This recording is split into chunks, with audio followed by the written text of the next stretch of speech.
Olá, colegas. Vamos então para mais um encontro do curso aberto de Ictinologia, organizado pelo CPEC da Universidade de São Paulo e em homenagem ao professor Juarez Cirino dos Santos, aí, o maior criminólogo que esse país já conheceu, que leva também o título do nosso curso, Introdução ao Pensamento do professor Juarez. Utilizamos a sua última obra publicada, inclusive. Não há homenagem melhor possível do que essa, certo? Basear inteiramente em sua obra, Introdução ao Pensamento. Veja só o tamanho do professor Juarez. Sem mais delongas, por mais que o professor Juarez mereça aí muito mais elogios, enfim, nosso tempo será curto para tratar de um tema que é um tema muito... nós poderíamos ficar aqui umas 3 horas falando sobre, ou até mais, certo? O tema que me foi destinado, então... meu nome é Ricardo, prazer a todos, todos vocês. O tema que me foi destinado é o da Escola Ecológica de Chicago, correto? A Escola Ecológica de Chicago, ela tem como um plano de fundo teórico, correto? A noção de consenso social, ou seja, ela se baseia na sociologia do consenso. Existem 2 visões macrosociológicas importantes para a tecnologia, que são a sociologia do consenso, as teorias do consenso e as teorias do conflito. As teorias do consenso, elas partem de uma noção da sociedade de que ela é um todo integrado, um todo organizado em torno de determinadas regras sociais, as quais são compartilhadas pela massa da sociedade, ou seja, pelos indivíduos que compõem essa sociedade. Então ela é una, ela é um todo harmonioso, correto? A coesão social, né, naquele grupo. Então, veja, nesse sentido ela é até, de certa forma, conservadora na forma como vê a realidade social, como estuda a sociedade. Já as teorias do conflito, o oposto, correto? Elas partem da noção de que a sociedade é marcada por severos conflitos sociais. Tá? Um exemplo de teoria do conflito o próprio marxismo, né, que entende a luta de classe como elemento central, né, no desenvolvimento do capitalismo, enfim, as relações de produção, as relações de exploração do patrão empregado, correto? Então, nesse sentido, ela é uma teoria muito mais radical, uma teoria que propõe mudanças estruturais na base da sociedade, correto? Ao contrário das teorias do consenso, que como vem a sociedade um todo organizado, coesão social, correto, em torno dos mesmos valores sociais, ela vê a sociedade como um todo saudável, que está uma máquina em pleno funcionamento, que apenas precisa de modificações pontuais a partir do momento em que surjam pontos disfuncionais dentro dela, certo? Sendo, então, a Escola de Chicago uma criminologia do consenso, vamos, então, iniciar aqui os seus pontos principais. A Escola de Chicago... Qual é o ponto de partida da Escola de Chicago? O ponto de partida da Escola de Chicago para compreender o fenômeno criminal é o ambiente o qual se estuda, correto? É a estrutura ecológica de um determinado ambiente que é objeto de investigação. Nesse caso, a cidade, as cidades, ou mais especificamente, as áreas da cidade. E qual é a cidade? É Chicago. Spoilers, Chicago. Ninguém imaginava que essa estaria por vir, correto? Nesse sentido, então, o ambiente que tem que ser modificado, aquele ambiente que for, né, a causa do delito, por exemplo, que for um caldeirão ali de florescimento de criminalidade, que tem de ter intervenções, tá? Essas intervenções serão no ambiente. Veja, aqui já um contraponto com o positivismo biológico, por exemplo. O positivismo biológico vê no indivíduo, no sujeito, o defeito. A patologia está nas suas condições biológicas, tá, que o levam a ser um sujeito criminoso. Aqui, ao contrário, essa patologia, o defeito, a ser corrigido, e tem que ser corrigido, assim como os positivistas biológicos afirmavam com relação ao sujeito, a correção será pontualmente naquele ambiente que é disfuncional, correto? Bom, tendo em vista isso, vamos agora para observar aqui em que pano de fundo se desenvolveram essas teorias. Em pano de fundo que eu digo aqui, de tempo histórico, lugar, né? Foi em Chicago, obviamente, anos 20. Tá? Chicago, uma cidade portuária, recebia uma taxa altíssima de imigrantes. Os primeiros estudos da Escola de Chicago foram feitos por um sujeito chamado Ezra Pound. O Pound, ele fez um estudo longo, inclusive estudos jornalísticos, por volta de 20 anos até, com foco na questão urbana, tá? Nos pontos, nas áreas de Chicago, tá? E diversos temas relacionados a isso. O quê? Concentração de criminalidade, por exemplo, central aí para nós. Em que bairros, em que lugares de Chicago, quais áreas há a maior concentração, a maior taxa de criminalidade. Estudar em que áreas da cidade as moradias têm melhor condição, em que áreas é mais precária, as relações de trabalho. Tudo isso, né? O foco era a dinâmica do ambiente citadino, né? A dinâmica daquele ambiente em Chicago, a dinâmica urbana daquele local, correto? A pesquisa era pesquisa as pesquisas tinham um foco na questão urbana, no ambiente, para tentar buscar ali respostas das origens do crime, enfim. Não só das origens do crime, né? Porque o Pound não focava especificamente nisso, tá? Ela apesar de conservadora no seu modo de ver a sociedade, não tão conservadora nas propostas de intervenção, por exemplo. Eu vou dar uma adiantada nisso aqui só para a gente... para vocês entenderem mais ou menos. Porque as propostas, como o foco é a questão urbana, o foco das propostas será também de intervenção urbana, e não direito penal, polícia, prisão, não é controle formal, tá? Não é repressão, necessariamente, para corrigir os problemas criminais, tá? Para fazer controle de criminalidade. Não, tem propostas preventivas de intervenção urbana, em sua maioria. Existe uma exceção, que é inclusive uma famosa política que foi... colocado em prática nos Estados Unidos mais de uma vez na história, inclusive, que nós faremos brevemente mais na frente. Bom, dito isso, tá, nós podemos compreender, então, que para encontrar as origens do crime, né, compreender o fenômeno criminal, nós temos que observar o ambiente e as condições sociais daquele ambiente, ou seja, pegar aquela área urbana específica que é problemática, que tem altas taxas de criminalidade, e observar suas condições sociais. Tá. Chicago, uma cidade portuária, como eu bem coloquei, alta taxa de imigração, né?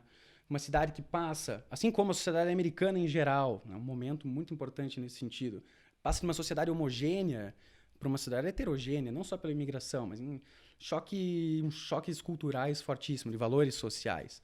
Também crescimento populacional, né? Avantajado naquele momento. E isso é muito importante para a gente. Bom, nesse sentido, tá? O que interessa é alterar o ambiente em que o sujeito está inserido, intervir ali para resolver o problema. Tá? Esses ambientes vão ser causa de criminalidade por serem altamente degradados. Tá?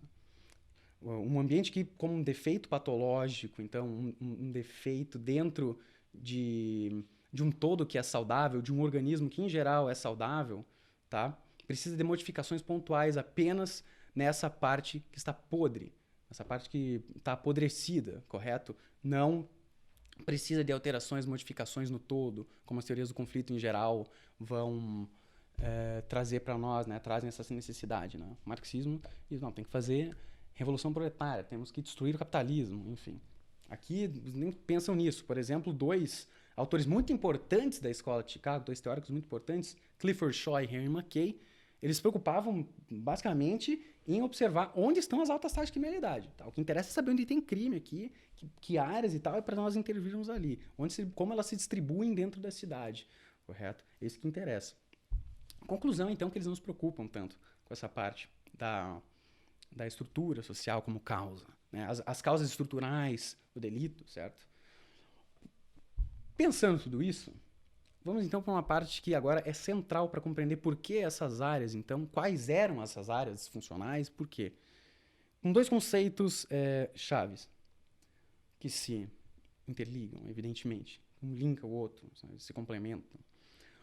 Uma delas, um desses conceitos é, inclusive, material para a próxima aula, a aula do professor Flávio, que vai falar com muito mais profundidade. Aqui nós vamos pincelar, porque não tem como falar de escola de Chicago sem falar de desorganização social. O que é desorganização social? Veja, como nós bem colocamos, altas taxas de imigração, um terço da sociedade, dos cidadãos de Chicago naquele momento, que residiam ali, pelo menos, eram estrangeiros, certo? Para os teóricos de Chicago, o peso que essas imigrações têm é muito grande, no sentido de que ele colabora para o fenecimento, para o enfraquecimento, esfacelamento, destruição, o que quiser, de algo chamado controle social informal. Controle social informal são instituições de controle fora do ambiente, do âmbito repressivo, não é direito penal, prisão, polícia. São instituições como clubes sociais, né, escolas, áreas de lazer, de prática de esportes na comunidade, que tem como intuito manter os laços sociais daquela comunidade vivos, correto? E no momento que chega uma taxa alta de imigrantes, a mobilidade social daquele local se torna muito, muito alta, há uma transição de pessoas muito grande no local, vai se esfacelando, vai se enfraquecendo isso. Agora tu não conhece mais o teu vizinho, tu não fala mais a língua do teu vizinho, tá? Você não tem a mesma religião do teu vizinho, você não gosta do teu vizinho, porque eventualmente você é xenofóbico, você é racista, certo? Então esse ambiente se torna um ambiente um tanto quanto hostil socialmente, dizendo. E esses freios, esses inibidores de criminalidade informais, tão importantes, né, quase inibidores sociais, eles vão se enfraquecendo a ponto de que, para esses teóricos, evidentemente, poderia então esse ambiente se tornar um ambiente potencialmente criminógeno. Tá? Seria ambiente fértil para a criminalidade florescer. Então, isso mais ou menos seria devido a essa dissolução de valores sociais e choque de valores culturais devido à chegada dos imigrantes. Uma questão que o professor Juarez levanta, que é muito interessante sobre isso também, é a noção de anonimato. Né? Aumenta o anonimato das pessoas, porque é um crescimento populacional, as pessoas, como eu bem disse, já não se conhecem mais, elas já não têm vínculo, tá? Então, esse anonimato, ele é mais um fator para diminuir os freios inibidores. Eu não vou dizer que impulsiona a criminalidade, porque seria meio pesado atribuir essa palavra, mas funcionaria como uma diminuição de freio, tá? O anonimato, no sentido de que o cara não te conhece mesmo, ele não pensaria duas vezes antes de pisar em você, tá? E a dificuldade maior em identificar, eventualmente, se ele cometesse um crime, há uma dificuldade muito maior na forma como estão colocadas, como estão construídas, como estão as sociedades, a dinâmica das sociedades, não, das cidades, nesse momento histórico específico de Chicago, que passava de uma sociedade homogênea para heterogênea, expansão tanto populacional como demográfica, em termos também de tamanho ali da cidade física, correto? O anonimato também ele contribui para o aumento, o professor Juarez traz isso para nós, é muito, muito interessante, que é o aumento do individualismo e da competitividade dentro do ambiente social, certo? Veja, não é que isso não cria o individualismo e a competitividade. São, ideologicamente, já pontos muito bem assentados, questões muito bem assentadas na ordem social capitalista. Tá? O indivíduo dentro do capitalismo já é individualista, ele já é extremamente competitivo. Mas isso dá um empurrãozinho a mais, tá? No ponto de que agora tu não vê quem está do outro lado como alguém próximo a você, alguém com laços suficientes para você manter uma relação um pouco mais saudável nesse sentido. É uma competitividade mais brutal, talvez. É um empurrãozinho a mais, tá? Não é... Ele não cria isso. É importante dizer. Isso tem outras origens. Mas isso facilitaria, então... todos esses elementos que nós colocamos aqui facilitariam que uma determinada área, contendo tudo isso aqui, fosse uma área com maiores taxas de criminalidade. Por isso, então, para esses teóricos, ela era uma área com maior taxa de criminalidade. Essas áreas são, em geral, áreas pobres, tá? São áreas onde o Estado não chega para fazer aquilo que os próprios teóricos de Chicago vão propor depois. Intervenções urbanas, né? Intervenções para criar escola, ambiente de lazer, esporte, sabe? Tentar manter a solidariedade social, fazer com que ela não se esfacele. O Estado não está lá presente para isso. E também esse é o caráter de transição. E aí agora a gente vem para o segundo ponto, que linka direto com isso.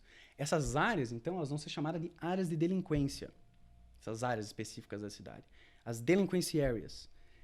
Para explicar elas, nós vamos partir de uma teoria de um sujeito chamado Ernest Burgess, que se chama a teoria das zonas concêntricas, ou círculos concêntricos. Depende aí do... Eu já li das duas formas. Eu gosto mais de zonas concêntricas, tá? Eu acho que é mais fácil até de explicar. O que são as zonas concêntricas? Vou explicar com essa bolinha aqui. Eu não tinha um maior, queria que tivesse um maior, mas não tem.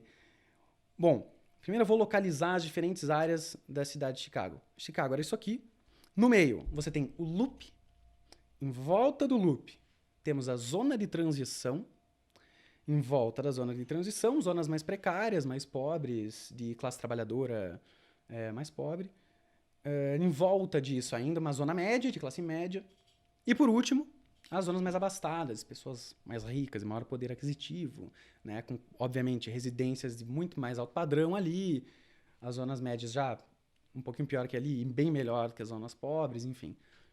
Aqui, em termos quantitativos, vai aumentando a qualidade de vida das pessoas. Tá? E o poder aquisitivo, né? Em termos de classe.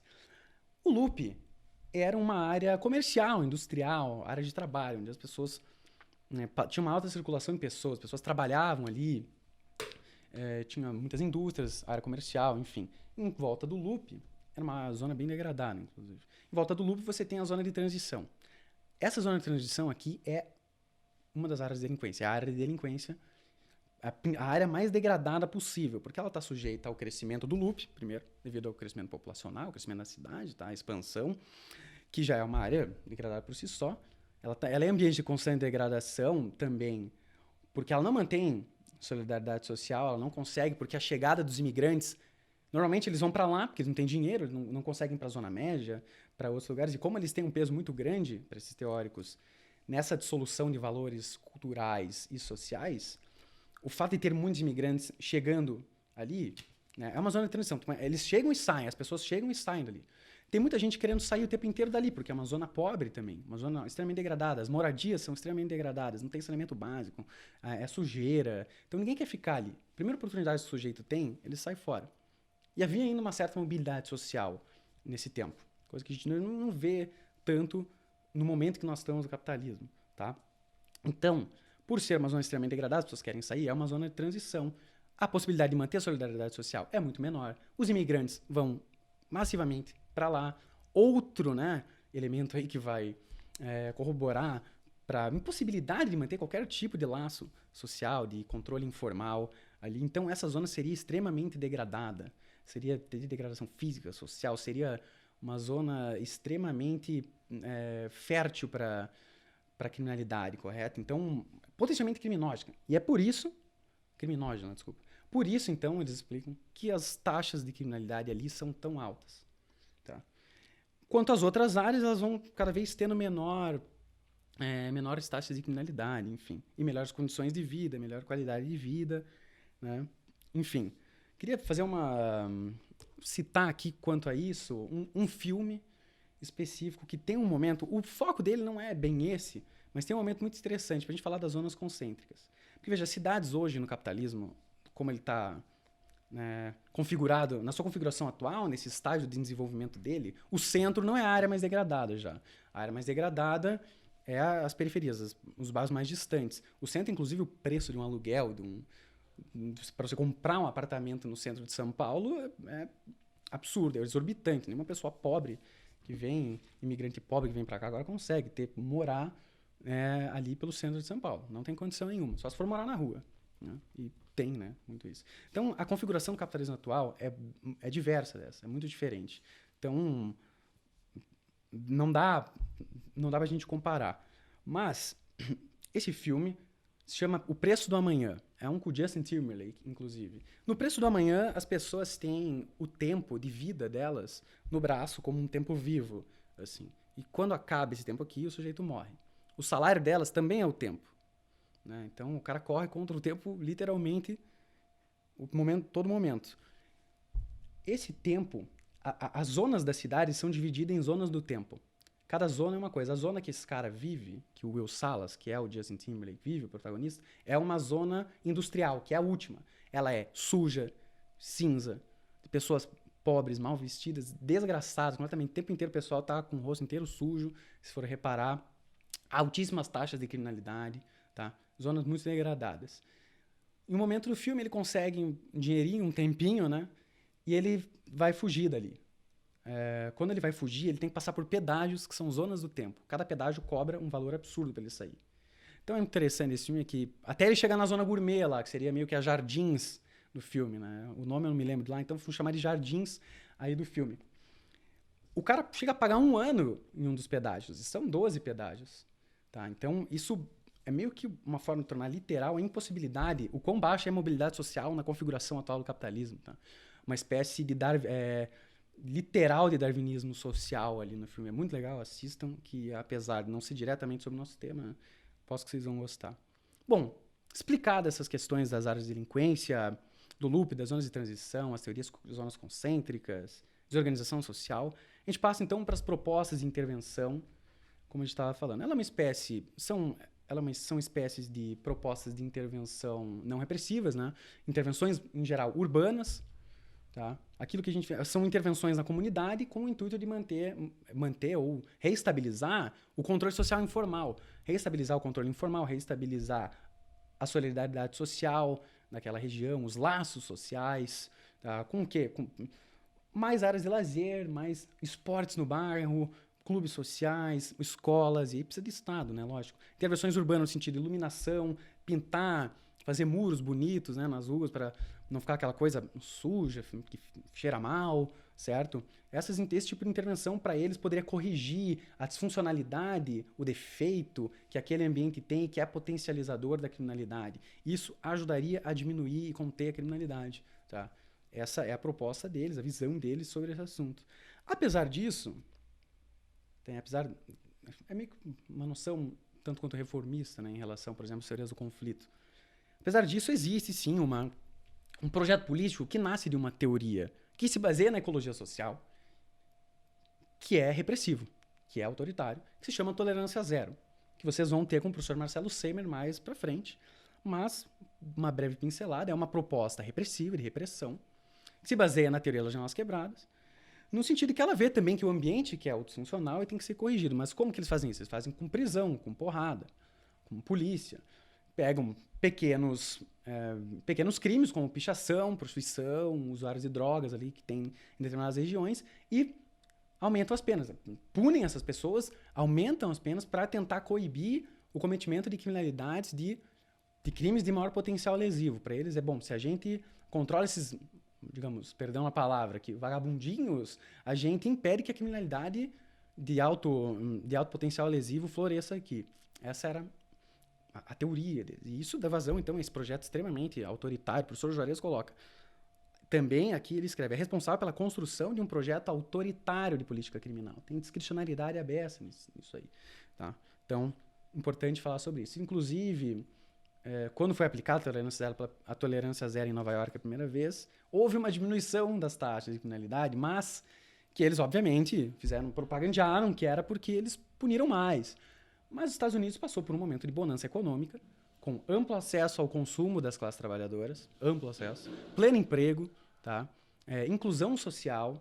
Então, veja, eles ignoraram esses elementos, todos esses aspectos, focando que o que resolveu o problema foi punir mais. Mas não foi.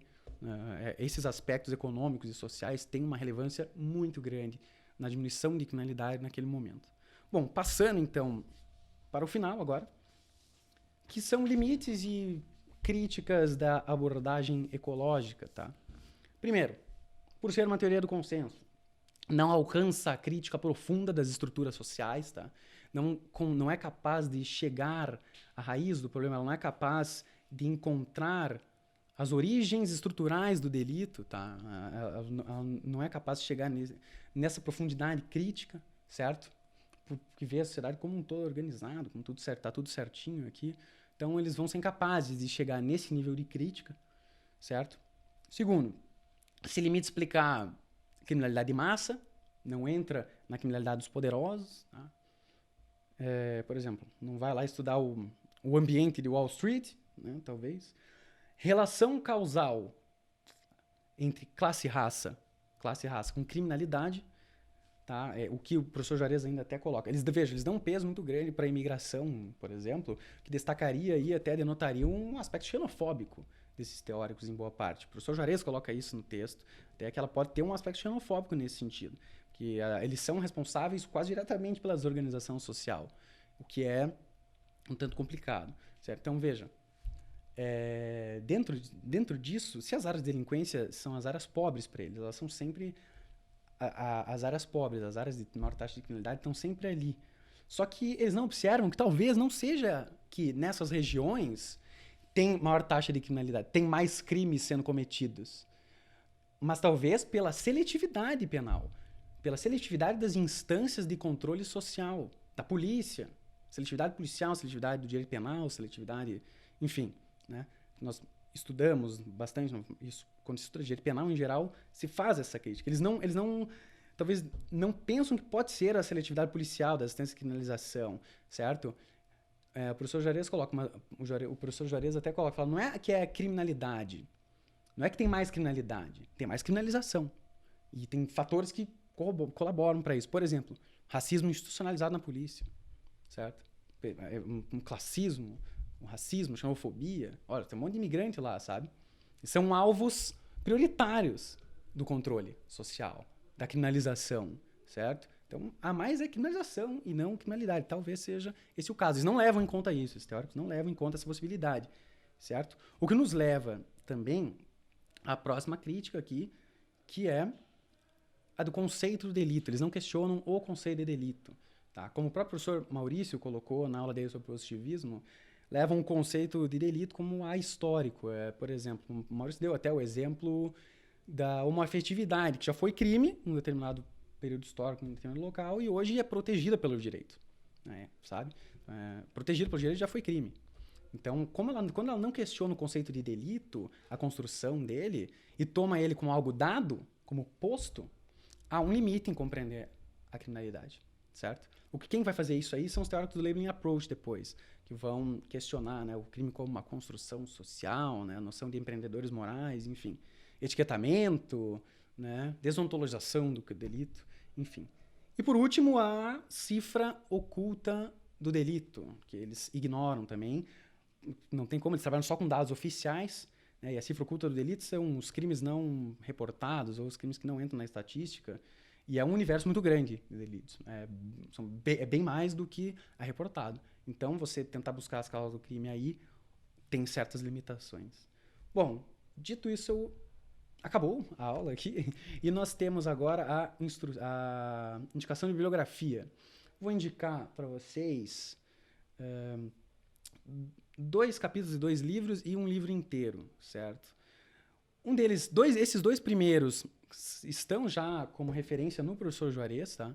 Que é o capítulo sobre a Escola de Chicago, no livro do professor Sérgio Salomão Shekhar, Criminologia, vai ter um capítulo sobre a Escola de Chicago. Outro é no The New Criminology, do Taylor Alton e Young, o capítulo The Early Sociologies of Crime. Tem um livrinho também, que me veio à cabeça agora, 50 Key Thinkers of Criminology. Ali eu diria para vocês lerem os capítulos sobre 2 pensadores, que é o do Ernest Burgess e o do Park, que são 2 dos mais importantes, talvez, da escola ecológica. E é bem pequenininho, tá? É bem pouco. Sei lá, 3 páginas cada, no máximo, que tá nesse livrinho também. Esse não tá nas referências do Juarez, esse já tá fora. Então esse é um dos que tá fora. E uma quarta referência, que é um livro do Robert Sampson, The Great American City, que fala sobre Chicago, enfim. Que é um livro recente até. Robert Sampson, The Great American City. Vai estar no fim do vídeo bem escrito aqui embaixo, se não me engano. Então eu agradeço a vocês pela atenção. Muito obrigado. E até a próxima com a teoria da desorganização social com o professor Flávio Antônio da Cruz.